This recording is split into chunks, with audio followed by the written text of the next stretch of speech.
मंडळी, स्वागत आहे तुमचं आपल्या यूट्यूब चॅनलमध्ये। तर मित्रांनो, पीएम किसान महासन्मान निधी योजनेचा जो हप्ता आहे तो हप्ता शेतकऱ्यांच्या खात्यामध्ये जमा होणार आहे। सविस्तर माहिती, एकंदरीत 5000 रुपये शेतकऱ्यांच्या खात्यामध्ये, 2000 प्लस ते 3000 रुपये कोणते, सविस्तर माहिती सांगतो। तत्पूर्वी आपल्या यूट्यूब चॅनलला एसएम योजना गुरु यूट्यूब चॅनल सबस्क्राइब करायचं आहे, बेल आयकॉनला ऑल प्रेस करायचं आहे।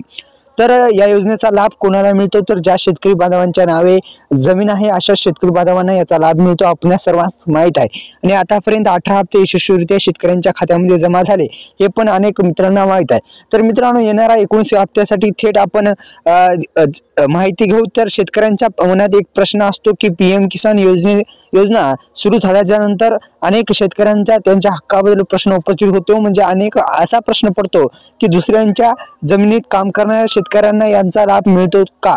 तर सविस्तर माहिती सांगतो। तर शेतकरी मित्रांनो, याचं उत्तर आहे नाही, कारण की ज्या शेतकरी बांधवांच्या नावे जमीन आहे, थोडीफार का आसना पण आहे, त्यांना या योजनेचा लाभ मिळतो। जेणेकरून मित्रांनो, तुमच्या नावे जमीन असेल तर नक्की तुम्ही त्या जमिनीचा लाभ घेऊन या योजनेचा सुद्धा लाभ घेऊ शकता। कारण की मित्रांनो, या योजनेला पीएम किसान योजनेच्या माध्यमातून अनेक शेतकरी बांधवांना याचा फार मोठा लाभ मिळालेला आहे। पैसे जमा होत आहे, तुम्हाला पण आर्थिक मदत मिळू शकते आणि तुमचं घर जे आहे ते चालू शकतं मित्रांनो। तर मित्रांनो, याचा जरूर लाभ घ्या। पीएम किसान सन्मान निधी योजनेचा प्रभाव अनेक शेतकऱ्यांच्या जीवनावर सकारात्मकपणे झाला आहे।